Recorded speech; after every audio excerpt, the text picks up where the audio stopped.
Okay, so we'll begin tonight's session. Um, if you could all join me in welcoming Sister Nimah Ismail Nawwab. I'm going to start off by talking a little bit about her to give you guys a brief introduction. And basically, Sister Nimah Ismail, she's an internationally published English writer, a best-selling poet, editor, social women's and youth empowerment activist, young global leader, an internationally recognized lecturer, photographer, and keynote speaker. She descended from a long line of scholars from Mecca, Saudi Arabia, and she's based in the Middle East. She's recognized as a voice for Arab women and youth, and engages with critical and emerging issues involving youth empowerment, leadership, the arts, and family issues. She's been called as the cultural ambassadress, based on a range of projects, interactive readings, and presentations on a wide, diversified range of social, professional, educational, and economic subjects.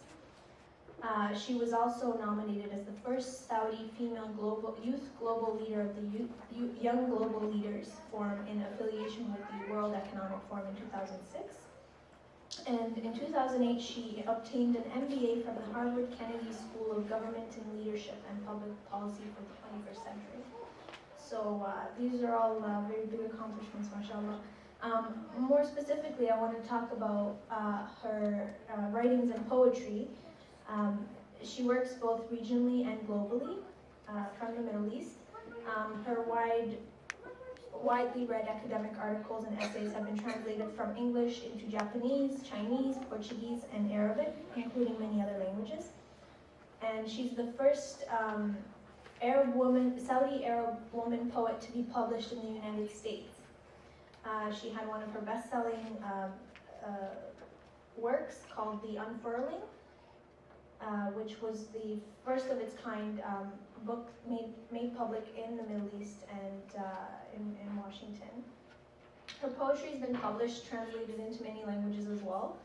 And her work has been featured in various global anthologies, and it's been the subject of academic papers and that are related to the Middle East, women's studies, English literature, and global studies. She's very passionate, and I'll let her talk about this actually. I don't want to speak on her behalf, but I just wanted to give you guys an idea of the kind of work she does. So please help me in welcoming her tonight at the Seekershub Toronto. We're very honored to have you. And I'll let you take it from here. Tell us a little bit more about yourself, inshallah. Thank you, Sadia. Assalamu alaikum wa rahmatullahi wa barakatuh. Bismillahir rahmanir rahim. Salatu wassalamu ala ashrafil anbiya wal mursalin sayyidina Muhammad wa ala alihi wa sahbihi ajma'in. On the way here, Jamila Jabir asked me several questions about poetry, and he said, okay, we'll talk about them later during the evening. Now, before we start, I'd like to share with you a quote. When we talk about Sufism, we talk a lot about light and soul and seeking, yearning. And this quote is written actually or stated by someone who's not a Sufi, but it really struck me a lot in terms of the idea of light. His name is Octavio Paz. He's a Mexican poet, politician, diplomat. And he also received the 1990 Nobel Prize Award Literature. He said, I think the exile of poetry is also the exile of the best of humankind. Our society lacks the other dimension, the dimension of light and darkness that is poetry. We live in a kind of electric light, the light of industry, which is not all light. Both primordial light and primordial darkness are part of being human, and we have tried to hide these realities. He stated, there can be no society without poetry, but society can never be realized as poetry. It is never poetics. Sometimes the two terms seek to break apart. They cannot. So basically, the importance of poetry can never be emphasized enough. It's another form of art, just as music is, just as painting is. It brings us a lot of light. It regenerates us. It uplifts us. And what happened with me on my own personal poetic journey, which started just a few years ago, is that it struck me, and it's the muse, what we call the muse, which is what starts us on writing. For me, starts very late at night. It starts after 12 midnight. And my son is not here, but he was here earlier. And I used to type in those days, early days, I didn't have a laptop, so I used to write on a desktop in his room. And usually what happens, we have quite a few young people here tonight. Usually your parents tell you go to bed, right? They turn off the lights to tell you go to bed. Well, my son used to tell me, Mom, please go to bed. Because I used to type in his room, I used to make a lot of clatter on the keyboards. They were not silent, so after 12 I'd be typing in his room and working on my poetry. And I'll be sharing some poems with you tonight, inshallah. Thank you for that. So I think more about, we know from the bio that you, mashallah, very accomplished, and I guess my first question to you would be, who inspired you to get into this line of work? Or actually your work is very diverse. I mean, it's not just one thing. You've got photography, you got you're a social activist, you have poetry, all these things. Who inspired you, and how did you get to where you are as a woman from Saudi? I think that's a main point. It's an interesting question because I work a lot with youth, and I think the sources for inspiration are all around us. When we talk about what inspires us, what ignites us, what drives us, what brings up our passions. For me, writing, before writing poetry, just simply writing and photography started very early on. What happened is when I was 14, and a lot of things happened when I was 14. I read a book by a Dutch Orientalist named Christian Schnook-Hergonia, and he had written a book about Mecca.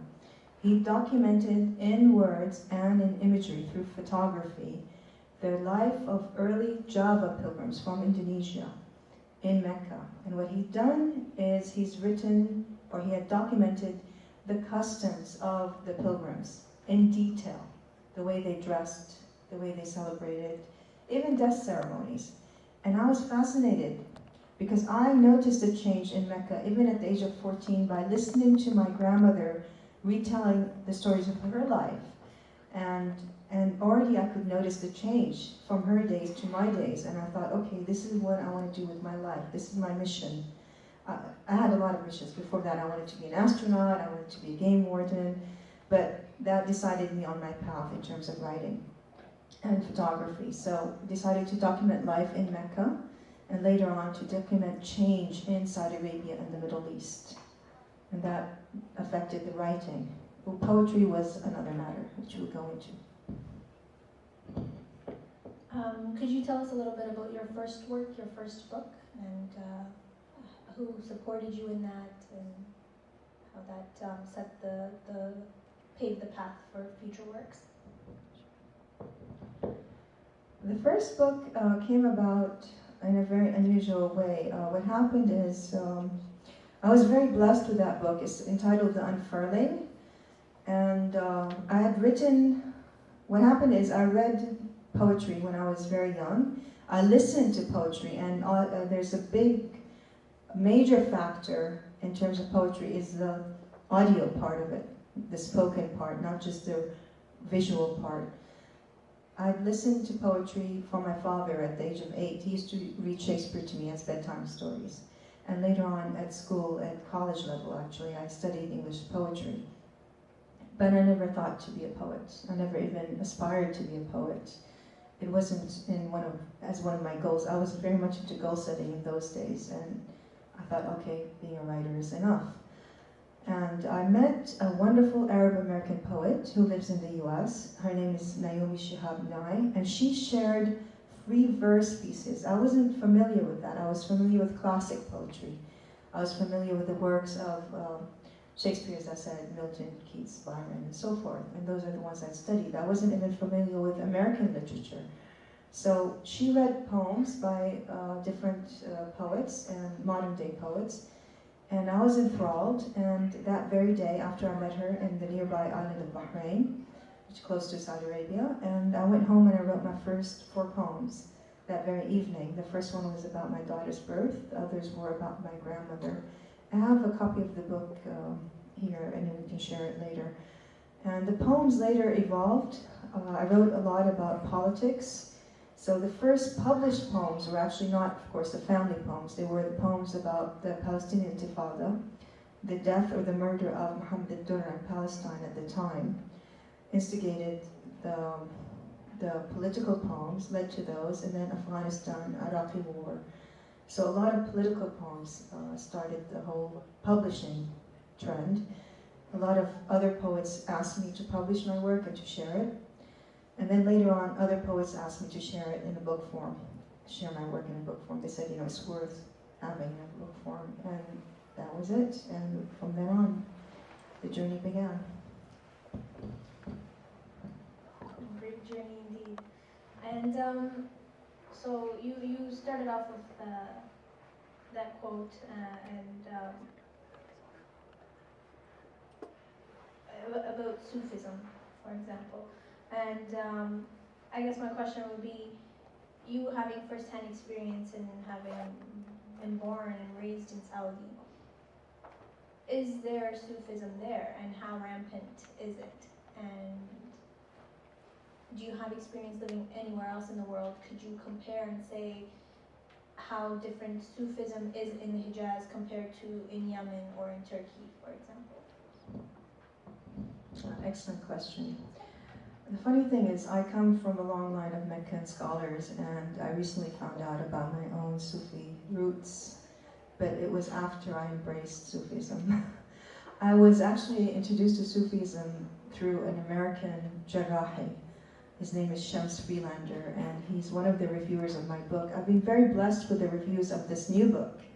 We've had Sayyid Hussein Nasr, Sami Yusuf, the singer, of course, Shams Freelander, Professor Jim Morris, Taiba Taylor. A lot of them have contributed wonderful book reviews.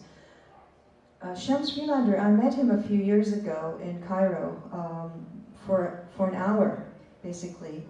And he was, Shams. You've heard of Shams Tabriz, who is Maulana Jalaluddin Rumi's inspiration, the dervish that led to the inspiration of the Masnawi and Diwan Shams Tabriz. And for me, that was my inspiration to Sufism, but he never really mentioned even the word Sufism. He's a true Sufi in the sense that he doesn't go around saying, I'm a Sufi. His conduct was that of a Sufi, very humble. And what he did is he gave me some of his work, a book that he'd written about Rumi, Maulana Rumi, introduced by, with an introduction by Anna Marie Chemal, and a video, a film that he had filmed entitled Circles of Remembrance. And he left it at that. He didn't mention Sufism, but there was such peace about his face and his eyes, and I was struck by that. So maybe a year later is when I really delved into his work, and I was looking, and that's when the imbibing, as we say in Sufism, began.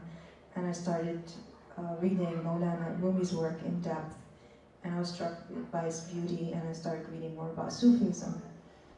Lately, I've been introduced to the Sufism in Mecca and in Medina, of course, which we know the first Sufi was Sayyidina Abu Bakr as-Siddiq.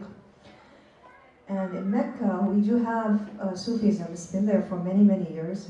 I found out that we have Sufi roots, of course, in the family, some scholars as well. And Dalail Khairat, for those who know it, was compiled by one of my uncles in terms of, he ordered the first printing in Istanbul, and that's another story, but by Jazuli. And so the Sufi movement, when you ask Saudi about it, in the Hijaz has been ongoing. It's never stopped. When you think about it, the hundreds of years, it might have gone quiet for a while. It is different than the Sufism in Turkey, in Cairo, in India, but it's very much there. In essence, we have mawalid that go on in Medina, in Mecca, in Jeddah, for example, and they are different. And we have the mawalid, for example, they have a tenor, or they have what we call a maqam Hijazi, when they sing For example, some of them, they sing out the poems, and some of you are nodding here. They have a maqam, which is a Hijazi maqam, which renders such poems as the Burda beautifully. And you probably find them on YouTube as well, the Burda done in the Hijazi maqam. And we have the same du'as, but we don't twirl like the Mawlawis. We don't. So it's just a different. We have many of the same orders. The Shadli order, for example, we have the Idrisi order. So the orders are very similar. The Ba'alawi order, the same awrad and so forth. So it doesn't differ much, and it is there, though people don't talk about it much. That's the difference. That's comforting to know, compared to nothing. So more about your activism with the youth, and given what Seekershub is, and how we try to cater and empower the youth, as well as reach out to women, to people of all different ages, and try to pull them in. From your experiences as an activist and working with youth and with women, what are some ideas that you have, or things you participated in the past that you think we would potentially be able to implement here in Toronto at the Seekershub? I've been involved with youth for many, many years. I've conducted forums, facilitated forums, some of them for a day, a half day, a day, a week, 10 days. So what I would recommend is to have workshops, and you probably do have them, that extend over a longer period where the participants actually bond. Programs such as Rahla, for example, that Sheikh or Sidi Hamza does, those really bring a lot in terms of bonding, and you need that bonding really, especially with youth, and it really brings the leaders of the workshops, the facilitators, closer to the participants and as mentors, because the youth participants really need that on hand and that connection with their mentors, and they're actively seeking it. They're actually hungry for that guidance and mentorship, especially if it's a caring one, and it shows. You feel the genuineness if someone's genuine enough, and we all know that a lot of these people are very genuine. Facilitators have to be there, and they're not going to give out their time and effort unless they really are very well invested and they're very much youth-oriented, basically. And what I do is, for example, some of them has to do with leadership skills. It's different fields. It's leadership, as I said, leadership skills. And I work with youth. I give them career advice. Some of it's personal advice. It depends on each one's needs. So they come to me sometimes one-on-one. Some of them are writers, poets, filmmakers, photographers, and some are engineers, for example. But it really depends on each one's needs. And sometimes I'll bring them together as groups. Sometimes it's huge, hundreds at a forum. But sometimes you also have the one-on-one, which is very important. Okay, thank you for that. And I'll finish off with one final question. Maghrib is going to be soon, inshallah, so we want to get some poems in there as well. Working with filmmakers and photographers and various artists, and from your experience from that, how do you bring the best out of these different fields and serve Islam at the same time? How do you bridge that with those two and take the best?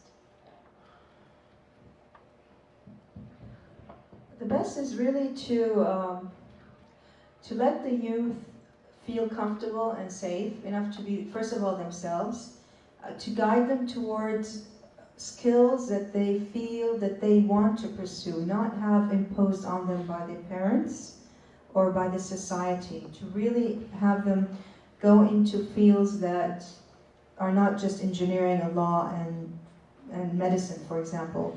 You might have someone who is a wonderful musician that is being told to study medicine, and it's such a waste to do that. It is. unbelievable, and it's painful to see and watch, because they have a wonderful talent that would take them on a different path, where they could serve. They could be another Sami Youssef, they could be another Nader Khan, who's here tonight. So, he's okay. So we really need to give them, first of all, find out their skill and find out what their passion is, and go with that, and then they will serve without us telling them to serve. They, as wonderful spirits, will feel that need to serve, especially if they have that spirit within themselves, that light within themselves. They'll go ahead and they'll do it without being told, because we don't need to be told. And the younger generation doesn't need to be told what to do, especially this younger generation. Okay, so I'll actually let you recite a few poems and share some of your works with us. Her most recent book is called Canvas of the Soul, and is that the only one you're sharing poems with us? Actually, can I get in the front? Yeah, for the book size? Okay, so there are copies in the front, and also this is a more Sufi-oriented piece of writing that you have compared to your previous works. Is that correct? Yes. Okay, so the floor is yours. We have Can we bring that this set up mic? for you. Yeah.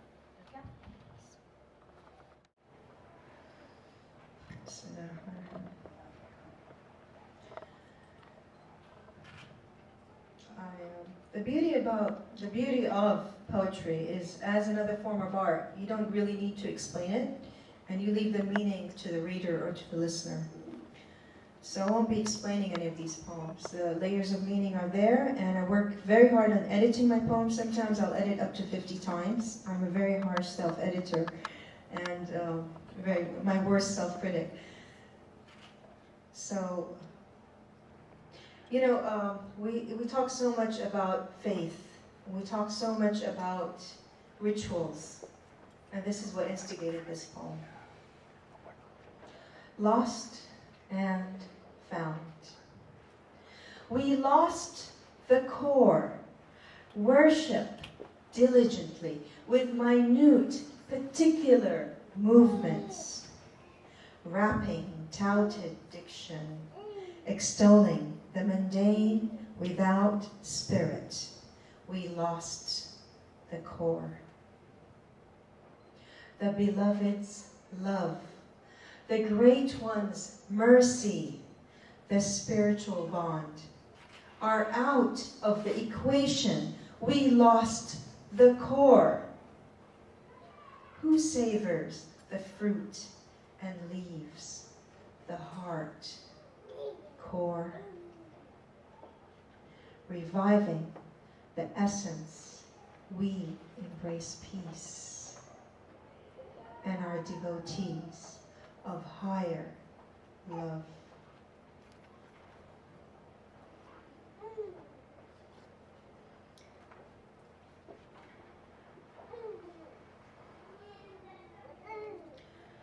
The next poem is entitled Fire of Creation.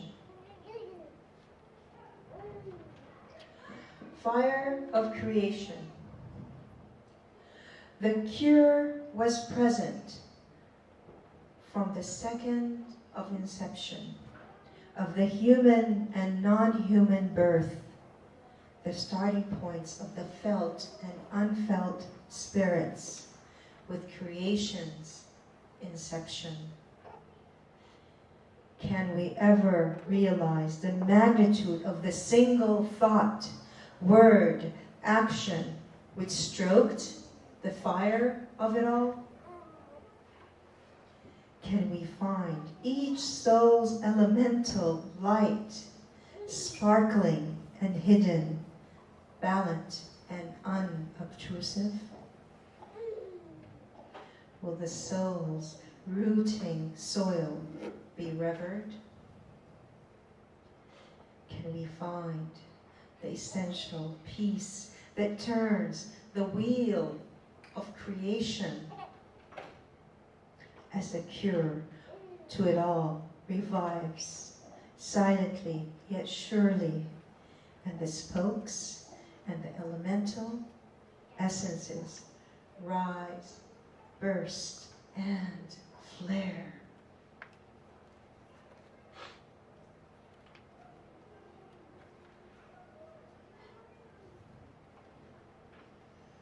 Since we just mentioned the spokes, I'll read you the next poem, which is entitled The Wheel.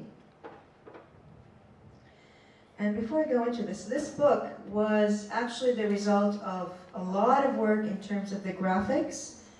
I worked with a publisher, and I put in the contract, a stipulation, which is very unusual, that I have the right to sign off and decide on every single graphic element.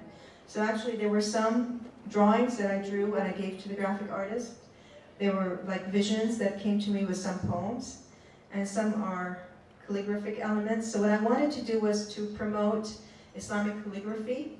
I've worked with calligraphers through the years. Muhammad Zakaria, by the way, another calligrapher, also reviewed this book. And we have Islamic calligraphy. Quite a few of my favored calligraphic elements are here. And Turkish miniature artwork, as well as Ibru, which is called marbling of paper. So this book is very beautifully illustrated. So it actually presents a visual as well as hopefully something else in terms of audio and so forth. The wheel. The wheel's turning, shadows, love, lust, passions of this world as it moves in a kaleidoscope of tumbling shards. The illuminated soul glistens within the circle of existence as the music of the other realm, unheard and unseen by others, fills the soul with unbound joy. The empty threshold of this momentary station is for once filled with golden lights, converging, for once converging, converging. The spokes of the wheel lie at rest. The merging lights run off shaded shadows, and the circle is complete, is complete. I don't know how many more minutes we have, so I might end with 2 poems. How many minutes do we have? We have time for 2. 10, 15 minutes? Okay, we still have time then. Okay. The next poem, beautifully, once again, illustrated. We used quite a few illustrations from also manuscripts, makhtutat, and covers of Quranic manuscripts, by the way. The merge. So much attention is given to the body, to the physical, to the acceptance of matters. Can we fully go beyond? Test the waters of the unnamed ocean, beyond coasts seen by all, and dive through the waves of essential self to the inner fire, inner heart, to the selfless self, and merge with light.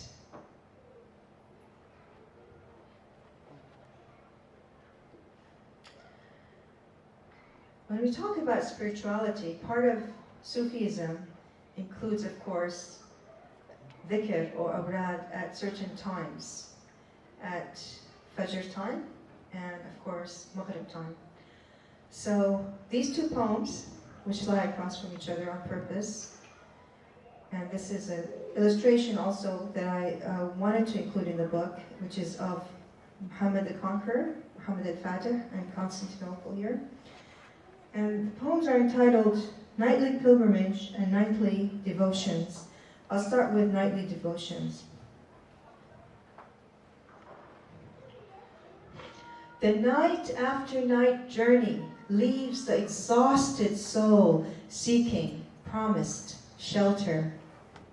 As rivers of desperation as thankful palms are persistently raised, as chants, salawat, takabir are raised, as his names are passionately invoked. The turning of the planets in the upper realm are but a minute happening when the angels look down and dive through the worlds to listen to souls speeding on a flight of devotional rapture.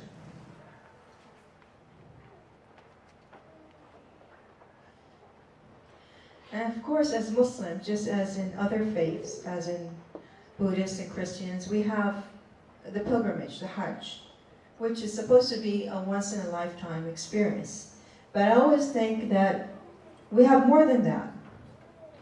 Especially as Sufis, we actually have a nightly pilgrimage through our devotions, through our dhikr and our wurad. So this led to the poem, Nightly Pilgrimage. We go on a pilgrimage every night with the turning of the sailing stars and the dawn of the day, the pilgrimage of the soul, tugs and pulls in the realm of love. Will the nightly pilgrimage be observed? Will it be heeded? Why even ask when it is simply enough to make the ascension? And I'll end with a poem. I think it's near prayer time. Okay. This poem I actually wrote, Brother Nader, I wrote it as a song. So maybe one of these days a singer will sing it, inshallah. I have two poems on the Quran. Living Landscape of Souls. The living landscape of our souls extends a welcome as every curved letter, verse, chapter sends forth peace. Light upon light, Nurun ala nur, the beloved's light glints through the pages of time. A friend leading us to the friend. We imbibe your essence, your flavor through our thirsty souls. Gain messages of mercy, wisdom, succor, ease through the storybook of all storybooks. The melodies of your voice guide us and aim for the aimless.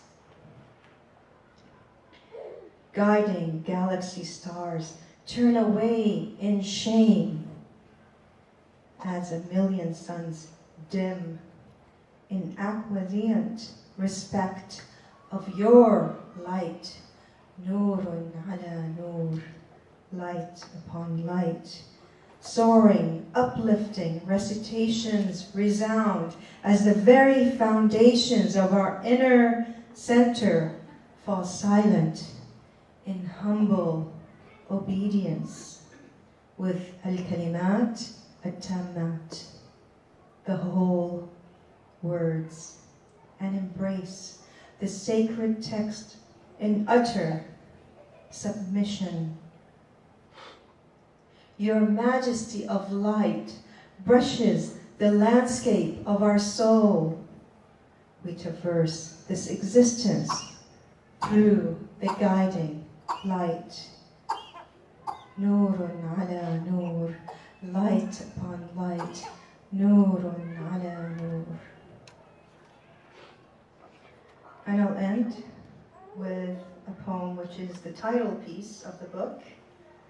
Very, very short. Mostly the poems in this book are short. Canvas of the Soul. rising up from the scorched ground. Rise up, bathe yourself in the raindrops of blessings. Step onto the rainbow of serenity and inhale the aroma of blossoming acceptance as a canvas of your soul explodes in radiant colors beyond our unseeing eyes. Thank you. MashaAllah, thank you for honoring us with your beautiful works and profound works. It's one thing to read a book of poetry, but another to have the poet and the artist, present it. So we're truly honored. Jazakallah khairan for coming here. And we were short on time. We didn't get a chance to give you or the audience time to ask questions. But do you have any comments or questions or piece of advice we can take as Seekershub Toronto going forward in our endeavors? I just wish you a lot of luck. I think the vision and mission of Seekershub is wonderful. I've been blessed to be here. I never expected to be here, and it's such a gift and a blessing. And I was very, very excited about being here tonight when the arrangements worked out. Alhamdulillah. So it's a very special place. I think you're blessed to be here in Canada and to be able to get this kind of a gathering together. And it's a wonderful medium, really, for many, many souls. Thank you. Thanks for having us.